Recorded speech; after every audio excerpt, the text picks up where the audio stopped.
Variety ദോശകളുമായി ചേലക്കരക്കാരുടെ മനം കവരാൻ dosa dine ചേലക്കരയിൽ ഉടൻ വരുന്നു. വിവിധ തരം ദോശകൾക്ക് പുറമെ ഊത്തപ്പം, ഇഡ്ഡലി, ചപ്പാത്തി, പൊറോട്ട തുടങ്ങിയ വിഭവങ്ങൾ ദോശ ഡൈനിൽ ലഭ്യമാക്കുന്നു. രുചിയുടെ ഗുണമേന്മ തൊട്ടറിഞ്ഞ് ഇനി വയർ നിറയ്ക്കുന്നതിനോടൊപ്പം മനസ്സും നിറയ്ക്കാം. Opening shortly. Dosa Dine. Phone 9447670162 9207404805. Mullurkara ഗ്രാമപഞ്ചായത്ത് 9-ാം വാർഡിൽ മണ്ണിടിച്ചിൽ ഭീഷണിയിൽ കുടുംബം.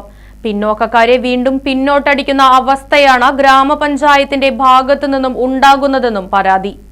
ഈ മഴയുടെ മുന്നേ എന്തായാലും ഈ പണി ചെയ്തു തരാമെന്ന് അവർ പറഞ്ഞതാണ്. പക്ഷെ അത് ചെയ്തിട്ടില്ല. ഞങ്ങൾക്ക് എന്തായാലും ഈ വർഷം എന്തായാലും ഇവിടെ കഴിഞ്ഞു പോവില്ല. കാരണം നല്ലോണം ഇടിയാനായിട്ടാണ് നിൽക്കുന്നത്. വീട് എന്തായാലും താഴ്ത്തിക്ക് നല്ല ഭീഷണിയിലാണ്. അത് ഫണ്ട് വന്നിട്ടില്ല, അങ്ങനെയൊക്കെയാണ് അവർ പറയണത്. പിന്നെ ഒരു ഫ്ലെക്സ് ഇവിടെ വെച്ചിട്ടൊക്കെ ഉണ്ടായിരുന്നു. 1 കോടിയുടെ ഒരു ഫ്ലെക്സ് വെച്ചിട്ടുണ്ടായിരുന്നു. 1 വർഷം ആയി എന്തായാലും. കഴിഞ്ഞ പ്രാവശ്യം ഇതുപോലെയൊക്കെ വന്നു തന്നെ ഉണ്ടായിരുന്നത്. ഇവിടെ കുറച്ച് വീടുകളുണ്ട് ഇങ്ങനെ ഭീഷണിയിൽ നിൽക്കുന്നത്. അപ്പോൾ ചേച്ചി പറയണത് എന്താണെന്ന് വെച്ച് കഴിഞ്ഞാൽ അംബേദ്കർ പദ്ധതിയുമായിട്ട് ബന്ധപ്പെട്ടിട്ട് നമ്മുടെ രാധാകൃഷ്ണൻ MLA ഇരിക്കുമ്പോഴാണ് 1 കോടി രൂപയോളം ഈ അംബേദ്കർ കോളനിയിലേക്ക് പ്രഖ്യാപിച്ചിട്ടുണ്ടായിരിക്കുന്നു. അതിൻ്റെ ഭാഗമായിട്ട് ഇപ്പോൾ ആ കാണുന്ന ഇതുണ്ടോ, അവിടെ പൊളിഞ്ഞിറക്കുന്നുണ്ട്. ആ മതിൽ മുതൽ ഇവിടുന്ന് ആ പോസ്റ്റിൻ്റെ അതുവരെ കെട്ടിക്കൊടുക്കുക എന്നുള്ളതാണ് പറഞ്ഞിരിക്കുന്നത്. അത് പാസ്സായി കിടക്കുന്നുണ്ട് പൈസ. 1 കോടി. നിങ്ങൾ മനസ്സിലാക്കണം, ജനങ്ങൾ ഗൗരവപരമായിട്ട് മനസ്സിലാക്കേണ്ട കാര്യം അതാ. പാസ്സായി കിടക്കുന്നുണ്ട് 1 കോടി രൂപ. ഇവിടെ ഫ്ലെക്സ് വെച്ചതാണ്. ഈ ബൈ ഇലക്ഷന് പോലും ആ ഫ്ലെക്സ് വെച്ചിട്ടാണ് ഇവിടെ വോട്ട് നേടിയിട്ട്. കുഴപ്പമില്ല, നടന്നോട്ടെ കാര്യങ്ങൾ. പക്ഷേ അത് MLA സ്ഥാനം ഇപ്പോൾ പ്രദീപ് വന്നു. എന്നിട്ട് പോലും ഇത്തിരി 1 വർഷത്തിൻ്റെ മുകളിലായിട്ട് പോയിട്ട് ഇതാ ഇപ്പോൾ ഈ വീട്ടുകാർ 2 വീട്ടുകാർ ഇപ്പോൾ പോയിരിക്കുകയാണ് വാടകയ്ക്കായി താമസിക്കുന്നത്. ഇനിയിപ്പോൾ ഈ മഴക്കെടുതിയിൽ ഇനി മഴ പെയ്തു കഴിഞ്ഞാൽ ഇതിൻ്റെ ദുരിതം എന്തായിരിക്കും എന്നുള്ളതല്ലേ നമ്മൾ നോക്കേണ്ടത്. ഇവരുടെ ദുരിതത്തിന് പോലും ഇവിടുത്തെ ഈ തൊട്ടപ്പുറത്താണ് നമ്മുടെ വാർഡ് മെമ്പർ. ഈ വാർഡ് മെമ്പർക്ക് ഇടപെടാൻ പറ്റില്ലെങ്കിൽ പിന്നെ നമ്മളൊക്കെ ആരോടാ പറയേണ്ടത്? ഇതൊക്കെ SC വിഭാഗത്തിനും പ്രഖ്യാപിച്ചിട്ടുള്ളതാണ്. ഈ അടിസ്ഥാനപരമായിട്ട് ഇവിടുത്തെ ഈ 9-ാം വാർഡാണെങ്കിലും നമ്മുടെ മണ്ഡലമാണ്, ചേലക്കര നിയോജകമണ്ഡലമാണെങ്കിലും നമ്മുടെ ആലത്തൂരാണെങ്കിലും ഏത് വിഭാഗത്തിന് കൂടുതൽ അർഹതപ്പെട്ടുള്ള കാര്യങ്ങൾ നമ്മൾ ചെയ്തു കൊടുക്കേണ്ടതെന്നുള്ളതല്ലേ നോക്കേണ്ടത്. നമ്മുടെ രാധാകൃഷ്ണൻ ആരായിരുന്നു? മന്ത്രിയായിരുന്നു. എന്നിട്ട് പോലും ഈ നാടിനോ ഈ കോളനിയിലേക്കോ ഇവിടെ ചുരുങ്ങിയതല്ല 100-100ൻ്റെ അടുത്ത് വീടുകളുണ്ട് ഇവിടെ. 65 വീടുണ്ട് കൃത്യമായിട്ട്. ഈ 65 വീട്ടിൽ എത്ര ആളുകളുണ്ട്?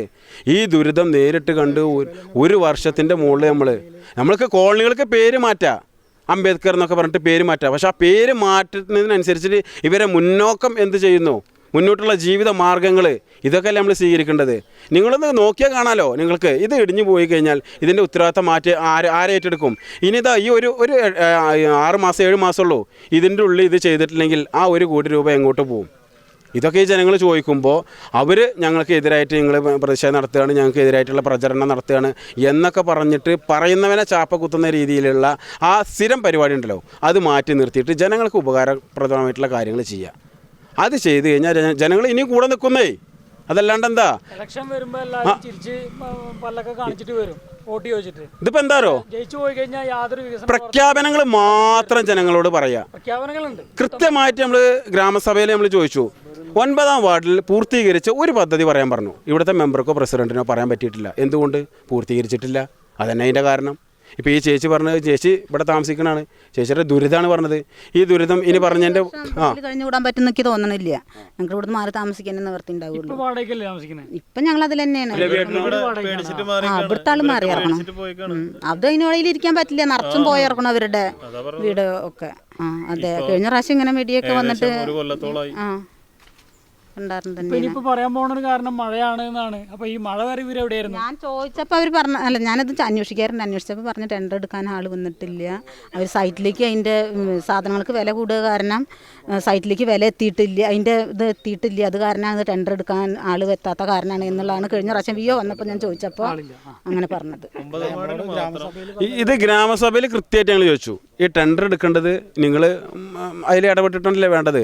അപ്പോൾ അതിന് കൃത്യം അവർ മറുപടി ഒരു പരിഹാസം മുഖേന പറഞ്ഞ് ടെൻഡർ ആളെ ഉണ്ടാക്കി നിങ്ങൾ ഞങ്ങളുടെ അടുത്തേ ഇവിടുത്തെ ജനങ്ങൾ ആളെ ഉണ്ടാക്കിയെന്ന്. എന്നാൽ 10-ാം വാർഡ് പ്രസിഡന്റിൻ്റെ ഭാഗത്ത് റോഡോ കനാലോ അല്ലെങ്കിൽ കുഴികളോ ഇതൊന്നും അതിൽകെട്ട് കാര്യങ്ങൾക്കൊന്നും ടെൻഡർ എടുക്കാൻ ഒരു പ്രശ്നമില്ല. അതിന് 100 കണക്കിന് ആൾക്കാരുണ്ടേനെ. ഇവിടുത്തെ കാര്യങ്ങൾ പറയുമ്പോൾ മാത്രം ടെൻഡർ എടുക്കാൻ വാർഡിനോടുള്ള ഒരു അവഗണന എന്തുകൊണ്ടാണെന്നാണ് ഞങ്ങളുടെ ചോദ്യം. ഈ ചോദ്യത്തിന് മുന്നിൽ കൃത്യമായിട്ടുള്ള ഉത്തരമല്ലേ വേണ്ടത്, ചാപ്പ കുത്തലല്ലോ. ഈ സ്ഥിരം പരിപാടി ചാപ്പ കുത്തുന്നവരുണ്ടല്ലോ, ആ ചാപ്പ കുത്തലുകൊണ്ടൊന്നും ഞങ്ങൾ പിന്മാറില്ല. ഇവിടുത്തെ ജനങ്ങളത് ജനങ്ങളുടെ ശബ്ദമാണ്, അല്ലാണ്ട് വിവിധ പാർട്ടിക്കാരുടെ ശബ്ദമല്ല അത്. ഈ ജനങ്ങളോട് വെല്ലുവിളി, നിങ്ങളിപ്പോൾ ഈ ചേച്ചി ഏതാ ആൾ എങ്ങനെ എന്നുള്ളത് കൃത്യമായിട്ട് ഇവിടുത്തെ ജനങ്ങൾക്കറിയാം. ഞാൻ ആരാ എന്നുള്ളത് കൃത്യമായിട്ട് ജനങ്ങൾക്കറിയാം. ഈ കഥ ഇപ്പോൾ +2 കഴിഞ്ഞൊരു വിദ്യാർത്ഥിയുടെ ഭാവിയിലെ അനുഭവമാകാം. 2016 ഞങ്ങൾ +2-ൽ ചേർന്നു. ഞങ്ങളെല്ലാം ഒരേ സ്കൂളിലാണ് പോകുന്നത്. 2018 ഞങ്ങൾ ഡിഗ്രി കോഴ്സുകളിൽ പ്രവേശനം നേടി. ഞങ്ങൾ ബ്രിഡ്കോയിൽ ചേർന്നു, കൂടെ ഡിസ്റ്റന്റ് ഡിഗ്രിക്കും ചേർന്നു. 2019 ഞങ്ങൾ ഡിഗ്രി 2ാം വർഷം പഠിക്കുന്നു. ഞങ്ങൾ ഡൽഹിയിൽ പരിശീലനം നേടിക്കൊണ്ടിരിക്കുന്നു. 2020 ഞങ്ങൾ 3ാം വർഷം ഡിഗ്രി പഠിക്കുന്നു. ഞങ്ങൾക്ക് ദുബായിൽ ജോലി ലഭിച്ചു. 2021 ഞങ്ങൾ PG പഠനം തുടങ്ങി. ഞങ്ങൾ മാസം 50,000 രൂപ സമ്പാദിക്കാൻ തുടങ്ങി. ഡിഗ്രി പൂർത്തിയാക്കുകയും ചെയ്തു. 2022 ഞങ്ങൾ PG പഠനം തുടരുകയാണ്. ഞങ്ങൾ വിദേശത്ത് ഒരു പുതിയ ഷോപ്പ് ആരംഭിച്ച് 75,000 മുതൽ 1,00,000 വരെ മാസം സമ്പാദിക്കുന്നു. 2023 ഞങ്ങൾക്കൊരു ജോലി തരുമോ? യെസ്, ഇവിടെ ജോലി നൽകുന്നുണ്ട്. ഇനിയും വർഷങ്ങൾ വീട്ടുകാരെ ആശ്രയിച്ച് ഹയർ എഡ്യൂക്കേഷൻ പഠിച്ച് തൊഴിലന്വേഷകനാകണോ? വളരെ പെട്ടെന്ന് വീട്ടുകാരെ സഹായിക്കാൻ ഉതകുന്ന ജോലിയും വരുമാനവും സംരംഭകത്വവും ലഭിക്കുന്ന സ്കിൽ എഡ്യൂക്കേഷൻ നേടണോ? സ്മാർട്ടായി തിരഞ്ഞെടുക്കൂ Bridco and Bridco. For more details contact 9947656565.